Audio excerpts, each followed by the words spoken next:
Hello বন্ধুরা, আজ সকাল সকাল রেডি হয়ে চলে গেলাম নৈহাটির বড় মার কাছে বড় মাকে দর্শন করার জন্য, বড় মাকে দেখার জন্য। তো চুঁচুড়া ঘাট পার হয়ে আমরা চলে গেছি বড় মায়ের কাছে। বড় মায়ের কাছ থেকে আশীর্বাদ নেওয়ার জন্য আমরা সকাল সকাল রেডি হয়ে বেরিয়ে পড়লাম। এখান থেকে দোকান থেকে আমরা প্রসাদ নিয়েছি, যেহেতু মন্দিরের সামনে দোকান, তো দোকান থেকে প্রসাদ নিয়ে নিলাম মায়েরকে দেওয়ার জন্য।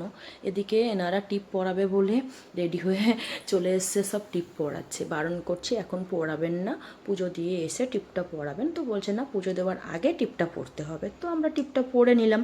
উনি আমার দাদা, দেখুন দাদাকে টিপ পরাচ্ছে, আমিও একটু টিপটা পরিয়ে নিলাম। দেখুন আমি মুখটা দেখিয়ে নিয়েছি, আমিও টিপ পরে নিয়েছি।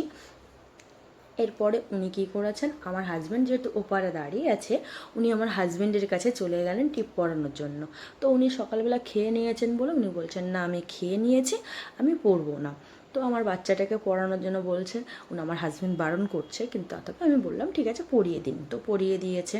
দেওয়ার পরে আমরা কি করলাম, চলে গেলাম বড় মার কাছে পুজো দেওয়ার জন্য। দেখুন বড় মায়ের মন্দিরের গেট, দেখুন আমরা দেখেছি এত ভিড় থাকে, বিশ্বাস করুন মায়ের কাছে গেছি, মানে কি বলবো, মায়ের মানে দয়া আসেন, কৃপা, মানে কি বলবো, আমাদের একটা ভিড় হয়নি, এক ফোঁটা ভিড় হয়নি ওখানে। কি সুন্দরভাবে আমরা পুজো দিয়েছি, মা এত দয়া করেছেন আমাদের উপরে যে কি বলবো আপনাদেরকে। দেখুন ভিড় তো এক ফোঁটাও নেই, কিছু মানুষ তো থাকবেই।